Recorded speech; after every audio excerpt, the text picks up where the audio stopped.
Good morning, everyone. Welcome to today's Explainer lecture. Go ahead and get settled in. Make sure you've got your notebooks ready to go. Today, we are laying the absolute groundwork for everything we're going to cover this semester.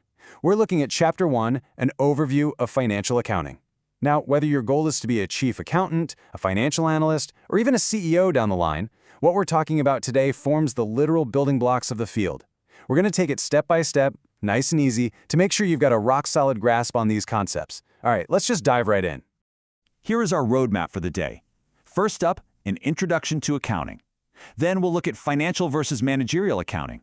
Third, we'll dive into the 7 basic principles. And finally, we'll wrap up with an overview of financial statements. All right, Module 1, Introduction to Accounting. So what actually is accounting? Well, if we look at the 2015 accounting law, it's defined as the process of collecting, processing, checking, analyzing, and providing economic and financial information. And we record this in terms of value, physical units, and labor time. Now, I want you to walk through this slowly with me and really think about it. It's not just sitting in a back room crunching numbers, right? It's a highly systematic process of wrangling real-world economic data. Why do we do it? To serve decision makers, both inside and outside the company. We take raw, messy economic events and transform them into structured, reliable information. Moving right along to Module 2, Financial versus Managerial Accounting. Let's tackle financial accounting first. The biggest thing you need to remember here is that financial accounting is strictly regulated. Why? Because it's built for outsiders. We're talking about your investors, your creditors, labor unions, state agencies, basically people looking from the outside in, trying to figure out if the company is healthy. And since they can't see the day-to-day operations, they have to rely entirely on our formal financial statements. That's exactly why everything we do here has to strictly follow legal frameworks, like the Vietnamese accounting standards, or VAS, and international ones, like IFRS. We literally can't just make up our own formats. Now contrast that with managerial accounting. Financial accounting looks backward at historical data for outsiders using strict rules, right? Well, managerial accounting is the complete opposite. It's entirely for internal management, the board of directors, the executives. They need flexible, future-focused data to make strategic decisions. They don't have those strict legal constraints. They can slice and dice their internal reports however they want to plan and control operations. But just a quick reminder. For this class, our focus remains entirely on the highly regulated, external-facing world of financial accounting. Which brings us to Module 3, the 7 basic accounting principles. These are the absolute rules of the game. I'm going to read them off slowly so you can jot them down. Ready? 1. Accrual basis. 2. Historical cost. 3. Going concern. 4. Matching. 5. Consistency. 6. Materiality. And 7. Prudence. You absolutely need to know these by heart. So, let's unpack the most critical ones in detail, starting with the bedrock of modern accounting. First up, the accrual basis.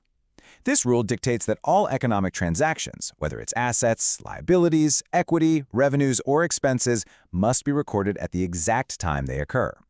Here's the key takeaway. The timing of the economic event matters way more than when the cash actually changes hands.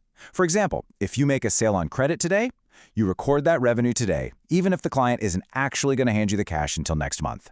Next is historical cost. This means assets have to be recorded at their original cost, the exact amount of cash you paid, or the fair value the moment you got it. Think of it this way. The asset values on your books are firmly anchored to what you originally paid. They do not bounce around every day just because market prices change, unless a very specific standard tells you to adjust them. This is what keeps our records incredibly objective and verifiable. And that leads us perfectly into the matching principle. When you record a specific chunk of revenue, you absolutely have to simultaneously record the expenses that went into generating that revenue. If you want to calculate a true, accurate profit, you have to match the exact cost of making a product with the money it brings in during the exact same period. Sell a product in December, the cost to manufacture it has to be recorded as an expense in December too. Okay, let's talk about materiality. Basically, information is material if leaving it out or messing it up would change the mind of someone reading the financial statements. Let me give you a classic textbook example to show why scale and context are everything. Say a company buys a basic pen for 50,000 VND.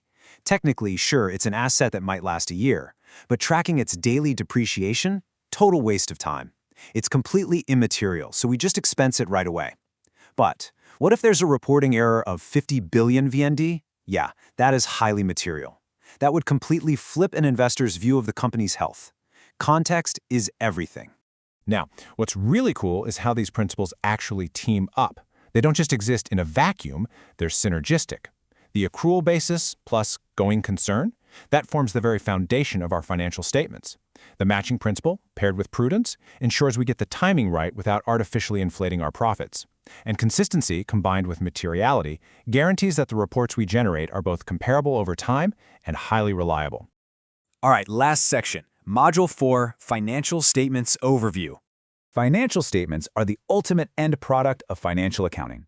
They deliver the vital economic truth to the outside world. Their main job is to give a crystal clear picture of the company's financial position, its business performance, and its cash flows. This is exactly the data that external users rely on to make smart economic decisions. Let's quickly break down the key elements in these reports.